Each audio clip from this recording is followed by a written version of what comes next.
You're listening to the nation's #1 talk news and sports radio station. We're broadcasting live from our audiovisual studios right here in Itimi and Crescent, Victoria Island, Lagos. This is Hard Facts, and I am Maryann Okon. And for those of you who do not know, now come July 1, 2025, Lagos State will begin enforcing a ban on single-use plastics. Yes, items like plastic bags, straws, and disposable food containers. It's a major environmental policy shift, if you ask me. And this is also for items like disposable food containers. You know, those things we call takeaway. It's gonna go. Now, this policy shift, if you ask me, is aimed at tackling pollution, flooding, and the long-term effects of plastic waste on our health and our ecosystem. But how ready is the state to implement this? What alternatives are available, and what can we learn from other cities that have done the same? Joining me now is the special advisor to the governor of Lagos State on climate change, Titi Oshodi. Now, you know, if you follow the show, that I keep bringing her back because the conversation never ends. It's so good to have you join us. I'm so happy to see you. Thank you. Yeah, thank you for coming to the studio. Always looking good. You too. I'm trying to be like you. So let's go straight to it. And I mean, as we've heard, this is not just about stopping litter. It's about protecting the environment, reducing flood risk, and the rainy season is here. Even also creating opportunities in green innovation and industry, something that you and I were just having a tete-a-tete about. But enforcement will be key, and so will public awareness and access to alternatives. So let's start with the fact that the government has taken a bold step, because many people are yet to get to that point. So as we're watching it closely, let's start with enforcement. What is government doing to enforce this? Because we've heard you on the station to talk about it over and over again. We've heard the environment minister talk about it, but will enforcement be easy, and how do you plan to go about it? Well, I think that the stream work of enforcement will always be when you're talking about governance, you know, and we know the regulators who are going to be sitting, you know, tight in that space. Loma is going to be there. They already started to put infrastructures in place, and the human resource, you know, to ensure that they're able to track. There are quite a number. If you go onto their social media page, you would find, you know, the various steps that they're taking, and also, if I can call it, mystery shoppers, you know, so to speak, who find those who just go into the streets and just dump their waste there, you know. So, yes, enforcement is a strong pillar. But we also cannot deny that we need to adopt the carrot and the stick approach. You know, and so that means that if you know the sort of budget that runs on enforcement, then you would know that it would be best for us to also create a mapping around advocacy and education. But of course, we're not wired in this side of town to be altruistic and say, oh, it's good for your health, for you to be clean. You need to be hygienic about your environment. You know, we need to tack on some incentives. We have to, you know, make it attractive and command that disposition, enforce, you know, emotionally that disposition, and that's where we start to talk about waste valorization. You know, and I'm sure that I have, you know, you've talked about it many times, yes. But for the benefit of those who've never really heard you have this conversation, because many people keep asking for a grace period, but there has been a grace period. Humongous. I mean, I don't, I don't think that we can have grace more than what God has given us in this space. You know, so enforcement is really, really needful, because there are some people that are just absolutely recalcitrant about how they should responsibly dispose their waste. So, and it's which comes first. You in our society, like I said, we first have to you know, dimension or, you know, interrogate how we think, our mentality. We have a lot of people who are not inherently predisposed to waste management, because what is on their front burner is not quest, you know, and it just selling down, you know, that ladder, the process, because it's not on their front burner. But somehow we need to get everybody to be aware that we need environmentally sustainable. And that's where all the engagement comes in. I've seen you do a lot of road works. You've done stuff in the market. And that's obviously in a bid to try to get people to understand the process. Let's talk about manufacturers, retailers, and food vendors. Have they been adequately sensitized across the board ahead of this ban? Also, what kind of support are you providing them for the transition period? So over the period of time, there's been a lot of stakeholder engagement, from the Ministry of Environment with the regulators, LOMA, LASEPA, such that they're able to negotiate for this period, and also to be able to get themselves prepared, in terms of the production line, what are the equipment and the materials they need to, put in place, because these are capital intensive, venture, and they have to ensure that they're not running at a loss. Even the ones that they have stockpiled, for a long period of time, they have to make sure that they're able to feed it back into the market, and business people are profit oriented. Business people are capitalists. Yes. They want to be able to profiteer or, they're in the business to make money, obviously. Yes, so whether the governor, whether it's to the debt of the governor or to the government, makes no difference to them. So there's that middle ground that they have been able to come to eventually, and I really have to give kudos to the Ministry of Environment, the leadership, with the Ministry of Environment, because they've done quite a bit in taking in all of their challenges and, what may be, a risk, mitigating all of that and ensuring that this is the time to start to enforce. How well did they receive the message of the ban?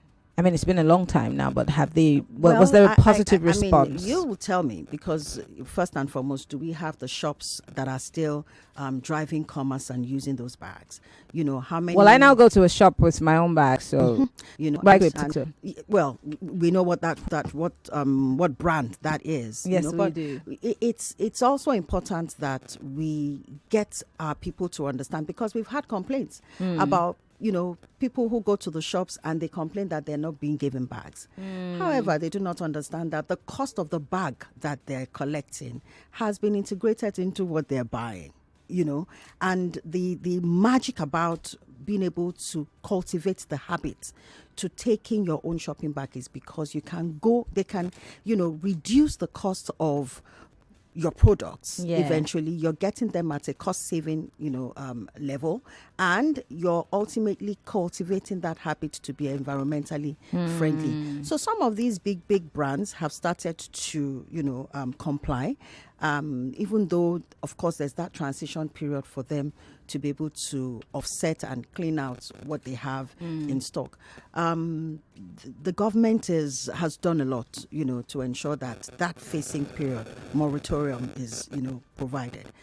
But there's also that aspect of helping our community members and every indigent citizen to also learn how to hold back and hoard their waste, because right now you and I know you will not generally find PET bottle even when you go for events, because there's already a value placed on it, and that price is giving that average person the urgent 2K that they can use to be able to feed or do whatever, and it is still a market that is unregulated. Also, those are the only attempts within the waste spectrum.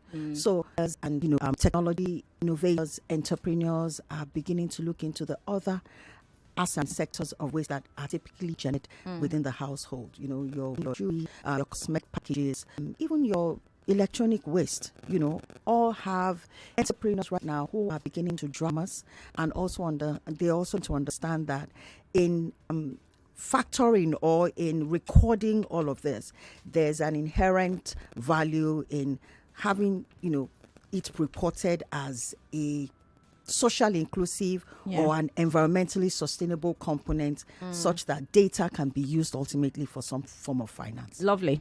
Before we talk about monitoring and compliance, let's talk about alternatives to plastic, because the mama puts person is going to say, so how we go take sell our food? Some people will say use leaf. But then what are the alternatives to this single-use plastics? Are the alternatives already in the works, or are they even glaringly out there that we can quickly just move to it? So you know that the plastics that are in the ban spectrum are, the styrofoams, yes. Those the very black nylon bags, yes. The straws, those spoons, because the weight of those plastics is very, very tough for it to be biodegradable. It's not the whole of plastic in its entirety. There's a level of volume of, the technical people will be able to give you a better description of it. But ultimately, where we're going is that even for the mama puts, yes, we want to look at those biodegradable components or those items. Your leaf is good. I mean, it has its own flavor. I know. Have you eaten ofada rice from that leaf? Exactly. There is paper. You understand? The paper plates. Paper plates are coming into space, and technology is making it even more refined and nice to package. There are breakable plates. There are ceramics as well. We've always had those. But I think that is always been adduced to a certain level, a certain socio-economic level. Yeah, my grandmother would say, "Don't touch my china." But the china is different from the ceramic.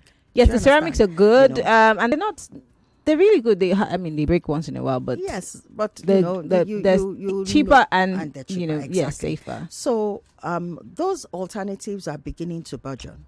People are beginning to be more predisposed to that. They're more cost effective on a long-term basis.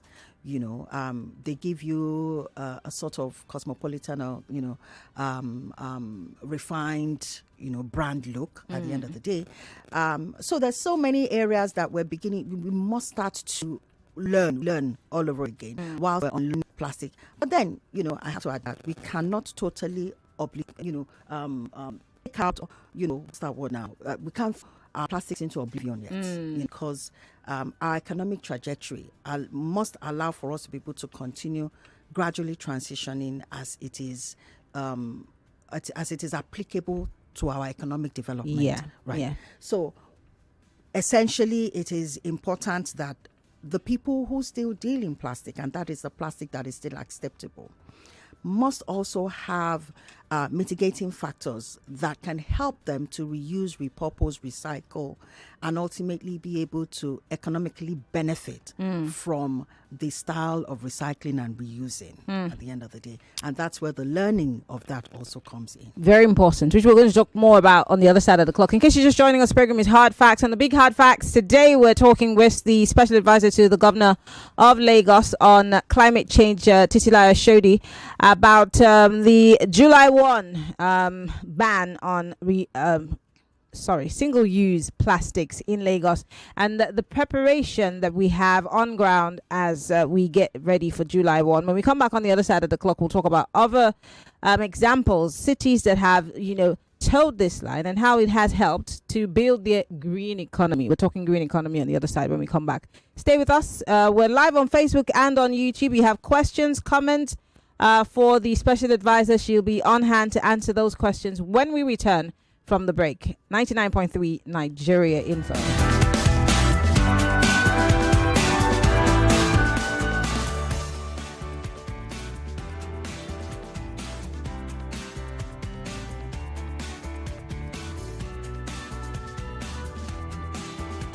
Millions of listeners trust us on Hard Facts. Whether it's politics, social issues, controversies, and trending stories. We're credible. You are listening to your number one station for talk. 99.3 Nigeria Info. 99.3 Nigeria Info. Let's talk. Hey, he wants the Lando. When I buy airtime and data on any network, I get up to 10% cash back. I pay my NEPA, DSTV, or StarTimes Uncle 3% cash back. Now so, Smart Cash back don't get reloaded. And they load my wallet. Hey, it's the Smart Cash back reloaded. Top up airtime or data on any network and get up to 10% cash back, or pay your electricity or cable TV bill and get 3% cash back sharply. Only on Smart Cash. No dull yourself. Download the Smart Cash app or dial *939# to start today. Terms and conditions, they shall. I don't know, man. These days, all you hear is save, invest, save, Wait, how do you guys find this money? Is it not someone that is settled that will have money to save and invest? And even if I manage to invest or save, the interest rates are so low. And one can lose money in all these crypto, NFT, blockchain, and so on. Introducing Fund 724. It's a simple solution to all your money goals. With as low as 1,000 naira or that urgent 2K in your pocket, you can start saving with Fund 724 and earn solid returns on your investment. And you can withdraw your money from your account for free. Anytime you like, just dial *724# on your mobile phone and follow the prompt. Oh, so no need to download an app or join a long queue, huh? Dial *724# now to get started. Fund 724 is available 24/7. Guarantee Trust Fund Managers is a subsidiary of Guarantee Trust Holding Company PLC and regulated by the Securities and Exchange Commission.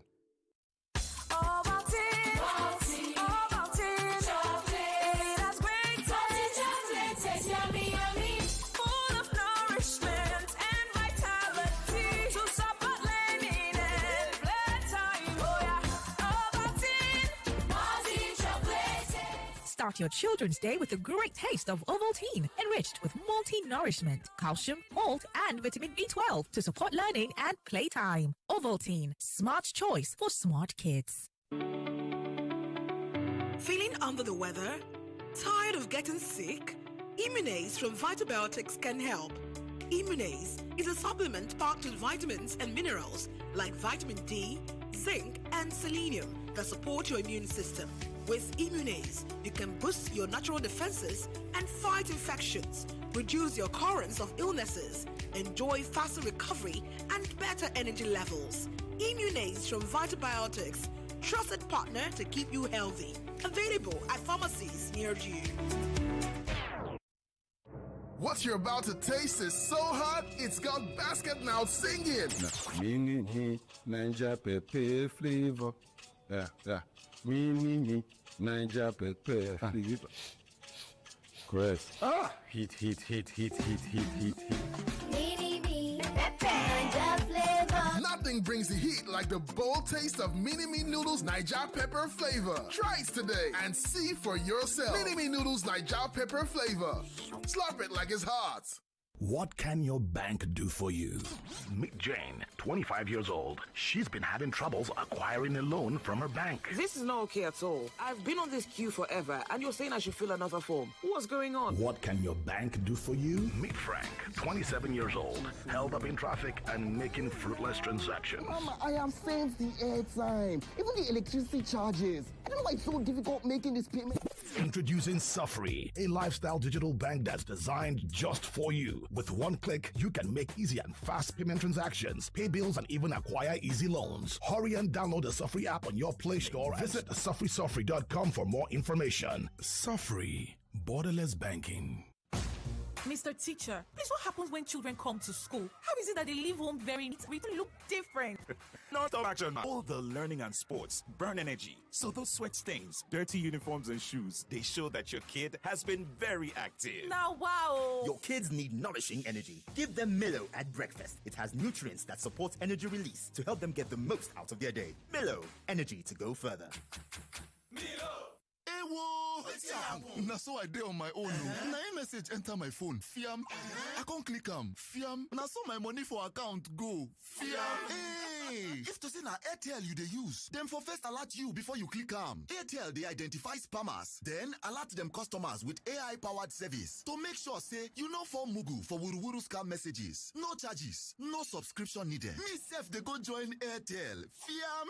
Airtel, a reason to imagine. Success is like a big mansion. You only see the magnificent edifice. not the strong foundation that holds it.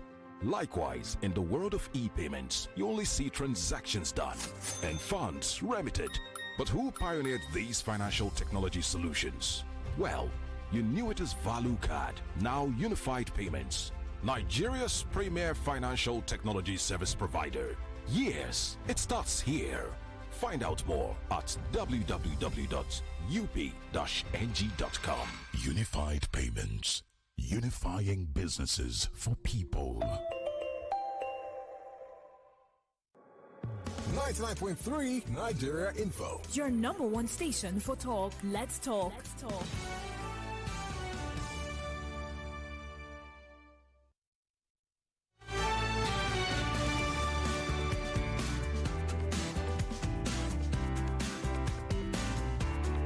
It's still Hard Facts, 99.3 Nigeria Info. I'm Maryann Okon. 31 minutes come past the 5 o'clock hour. We're still talking about the July 1 enforcement on the ban on single-use plastics in Lagos. I'm still being joined in the studio by the special advisor to I almost said Mr. President, amen. On climate change, Titi Oshodi. We've been talking about, the implementation, what government has already done to prepare us, stakeholders, businesses for this change, because it's a massive policy shift, like I said at the beginning. But she's also talked about the alternatives that have to be there. Let's talk about monitoring and compliance. What mechanisms will be in place to monitor compliance, most importantly, especially in informal markets and densely populated areas? Will there be collaboration with local councils and community leaders? Somebody just called me a few minutes ago on the other side of the clock to say that Victoria Island, just coming out to just by the VCP Hotel, just by Maryann Okon into Victoria Island, there's a heap of rubbish and it's been there for a long time. And this is in front of a business place where this should not be. How do we monitor compliance? What do you do? Again, you said it's going to be a loss of money, it's going to be a loss of manpower, but it has to be done. How do you intend to do that? I think it has to be a push-pull effect. On one side of the stick, we have to get people to push their behavior towards basically hoarding their waste, because they know that they can get something from some form of resource from it. But on the other end, also establishing some form of technology, that can help with tracking and also monitoring. There is the physical and the visual structure around mystery shoppers, but there's also cameras. There are technologies around sensory movements and stuff like that, and you and I would agree that also interprets to a lot of money. I think that the one that is most viable under the circumstances would be getting the sort of handshake between those who have reports and who have dates for recovery materials or packaging materials to begin to infuse and inject funds into the system, such that businesses to hold on to that game, hold on to the money they are funded, to be positioned within the communities that they are domiciled in, to ensure that there is a collection. And I have quite a number of businesses like this, having advertised. There are a couple of them actually work within a certain radius communities, and they have a mapping structure that helps them track and connect with household members within the community to collect their waste and give them something back in return. So if we had a replication or a hub and spoke model, such that there are within certain radius entrepreneurs, young people who are doing it like a side hustle or starting a business in that area. What we're saying is that there is a demand that is stimulated because of the generation of waste, typically in the household. But there's also those who are ready to collect that waste because they know that they have to continue to be in business. They want to profit here, but they also want to help the communities, to offload what's can be a menace in the way that our regulators and our agencies are still trying to grapple with the quantum of weight of that puts pressure on them on. You've just answered 2 questions already, because the people who have said, oh, this is going to cause a loss of job losses, it's going to be very negatively impact on the economy and all of that, but paint a picture to my audience about the green economy and how many people it will absorb as opposed to those it will kick off the job. I will give you a classic example, and this is something that has happened just a month ago. So we built a collection hub in the quadrants of my office, my ministry. And within that quadrant, there are, because we call it Alausa campus, we have campus by campus. Within that quadrant, we have the Ministry of Women Affairs, the Ministry of Youth and Social Development, we have Lagos State Safety Commission, we have Lagos Water Regulation, and Ministry of Economic Planning and Budget, which I'm domiciled with. And we said, we created, we sensitized them, and we said, okay, we're going to have a collection center. And this collection hub is going to be, in different categories. So bring in your waste, your plastic, your cloth, your, ranging cartons and everything. So we started around March, right? Now, there is somebody who actually had started a, if I can call it a quasi collection program, and she was doing it, underground, right? Now, she's a cleaner. She's a menial worker there, but she does it on the side. And we had this conversation with her before we started, and she said she grosses at the minimum 700,000 in a month. A cleaner? Yes. I think I'm in the wrong job. And she does that on a side. Okay, so we said, okay, we're going to help you scale this, So when we built that, we built the collection hub, we made a noise, told people you're going to have a green wallet, just come, we will take your data, because we had people who have digitized platform who can actually begin to drive some form of credit finance scheme. So you can build your collection up to the time that you are, you have enough to be able to maybe buy a bag of rice, or when you want to do Ileya, or you want to go for Christmas or something. And we can work them into a cooperative system where the interrelativity within a financial bank or microfinance can also help them to invest with that money. My darling, we actually recorded over 800,000 worth of money collection last month, May. Just 1 month. What flipped the story? The kilogram of waste of plastic that is usually collected is marketed on the standard metric measure at 300. So we increased it. They talked about it and I said, let's increase it to 400, just so we can get a lot more people, a lot more traction. That flipped the game. It just absolutely, spiked up the level of, collection, the level of, submission of waste. People were more ready to haul their waste there and keep it, and and this is a culture that we had started just about 4 months ago. And we're still going on with it. Do you understand? So everybody, we're pushing and we're integrating dignity into begging for 2K. You understand? The urgent 2K. We're helping people to save their face, right? We're making them environmentally sustainable. We're fostering economic development. We're also helping the businesses that are positioned, as our enterprises, to scale their businesses, because by the time we had started to record over 2 tons of plastic, this young woman who we had worked with, had to come like 2-3 times to be able to come and pack her plastic.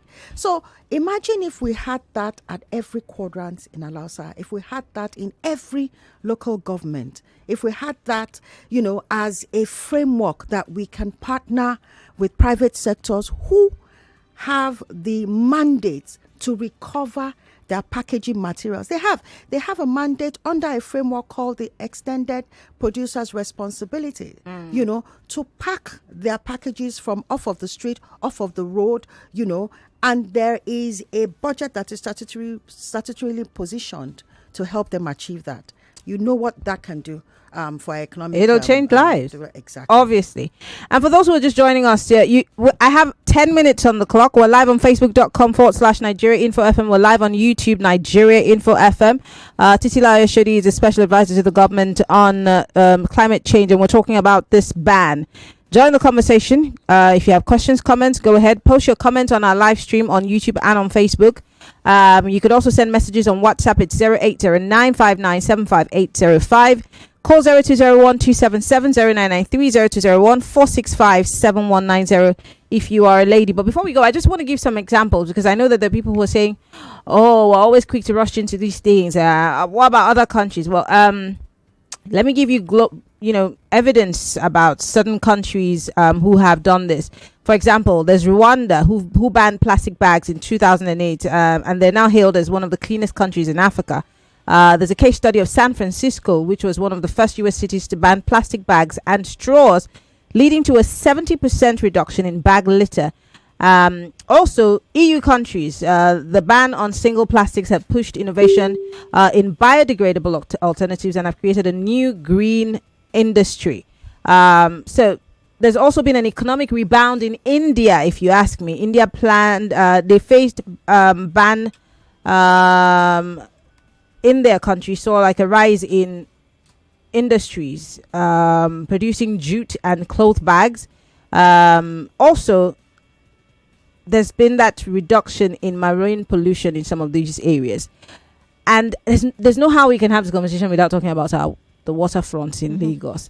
I mean, whether it's a river, it's the lagoon, or it's by the seaside, you see these things floating. The other day, I went to the beach with my landlady, and while we were in the water, plastic spoon floated towards us.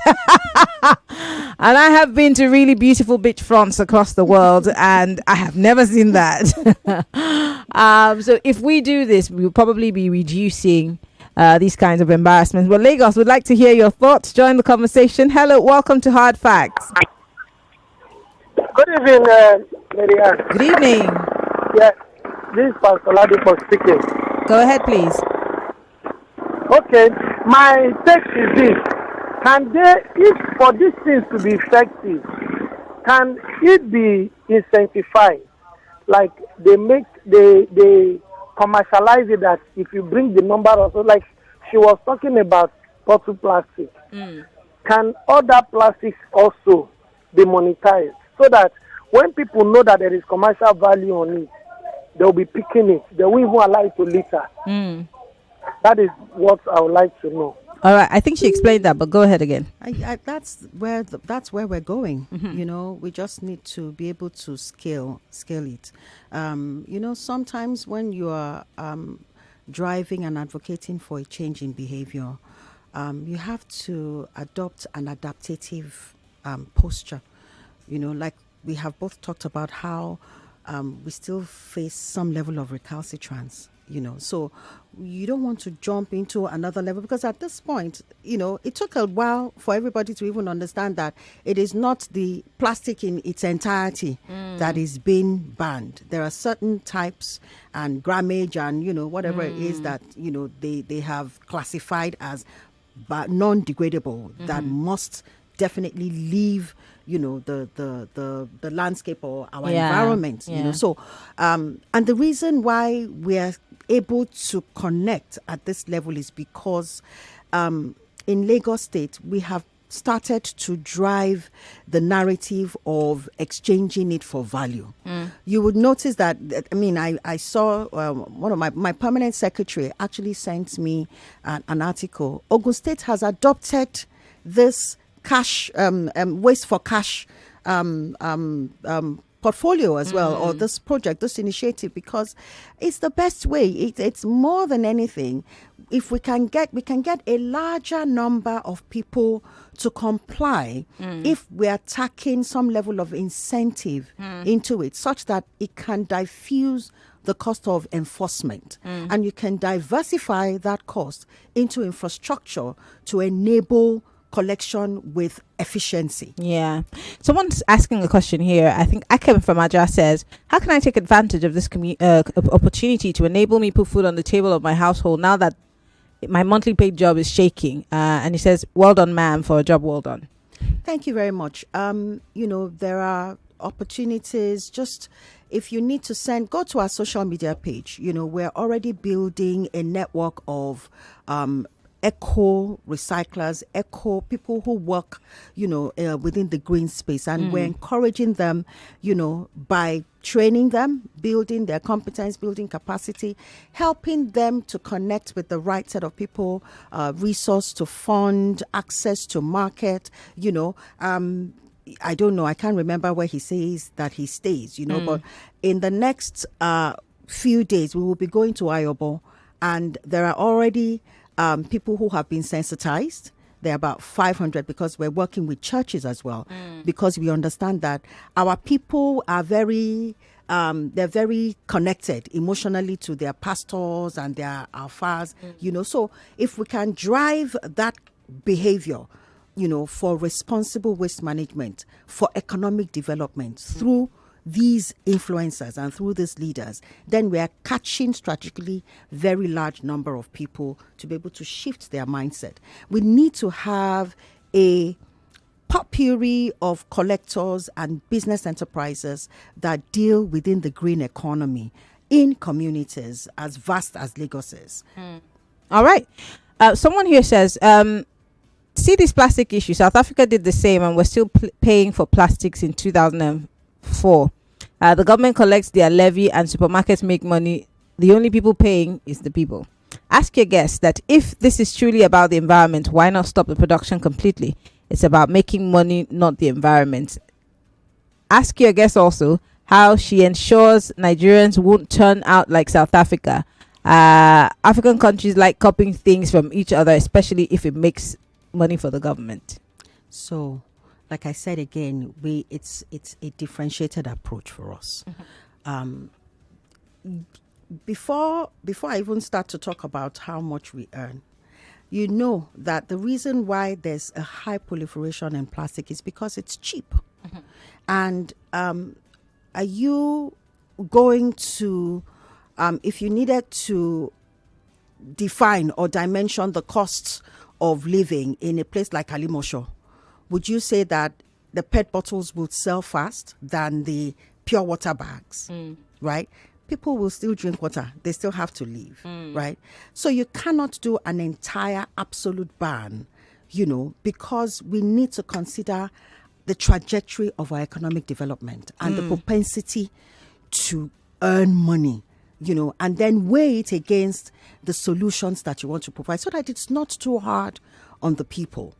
I don't think that it's our dimension. I don't think that our strategy is essentially to copy and paste, from other African countries. We need to look at what is unique to us, from how viable it is, how our organizational structuring is, and also how acceptable it would be for all of the stakeholders that are within that map. 0201-277-0993, 0201-465-7190 if you are a lady. Someone here says, good day, Nigeria Info. For me, I'm selling Gary with black nylon, and if Lagos government will not pay me, I will not stop using my nylon to sell my market, because this thing they are doing now will make nylon more expensive than a derica of Gary. Last time I checked on Global Citizen website, developing countries got some pay to support them towards climate change. Our government takes the money and inflates, I'm sure you mean inflicts pain on us. First world nations are fighting for climate change. Nigeria, a third world nation, is joining them. Lagos state government should just focus on the smell of Lagos and build more recycling centers Turn the nylon money. I don't know. It's a long message. Okay, how do you change first this and mind? Foremost, I think that we also need to develop the landscape of climate literacy. Mm-hmm.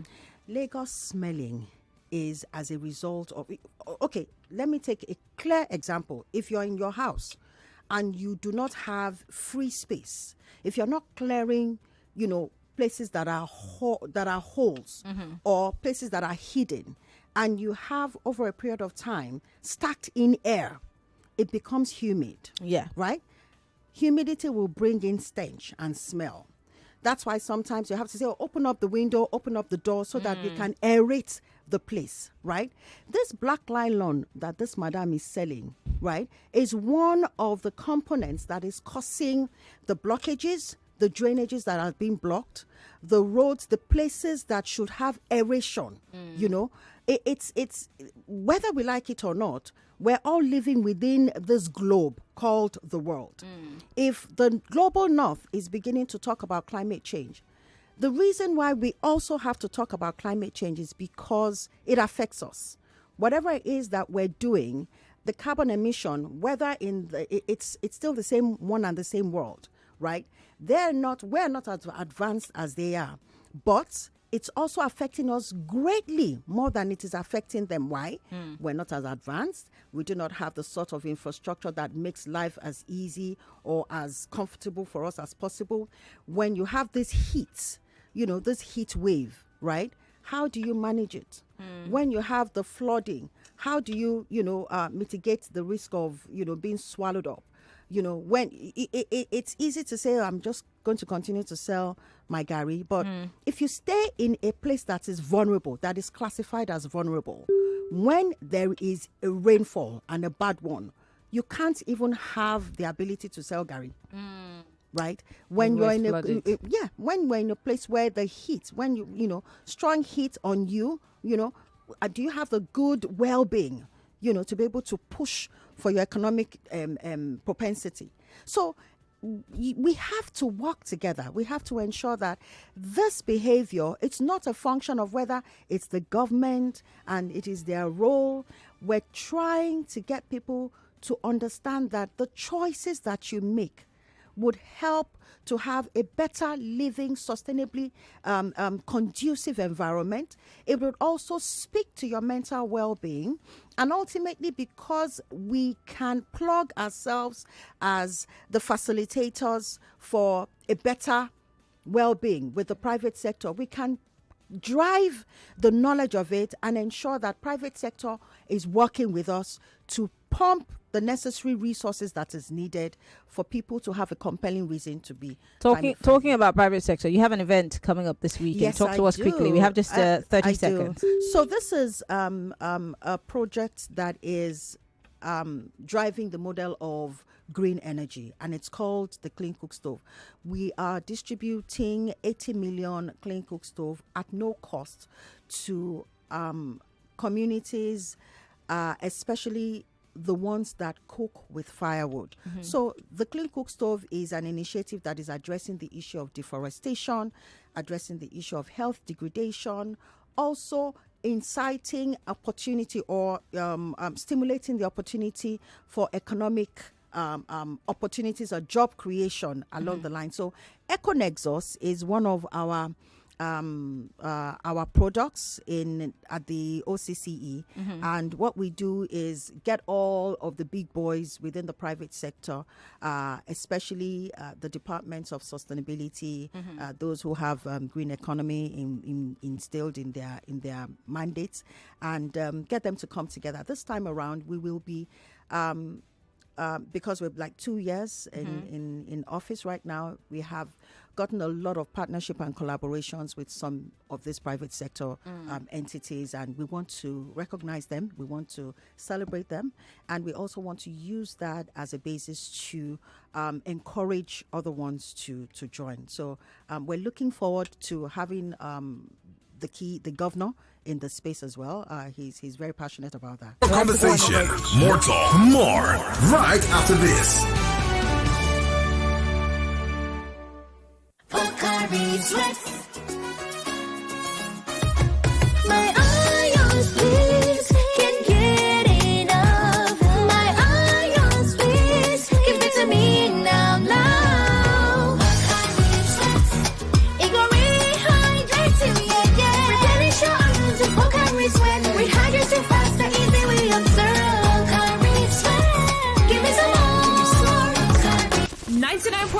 Nigeria Info. We are more than just radio. Subscribe to our YouTube channel at Nigeria Info FM. Check us out on Facebook at Nigeria Info 99.3. Follow us on Twitter at Nigeria Info FM and on Instagram at Nigeria Info FM Lagos for live updates as it happens. 99.3 Nigeria Info. Let's talk.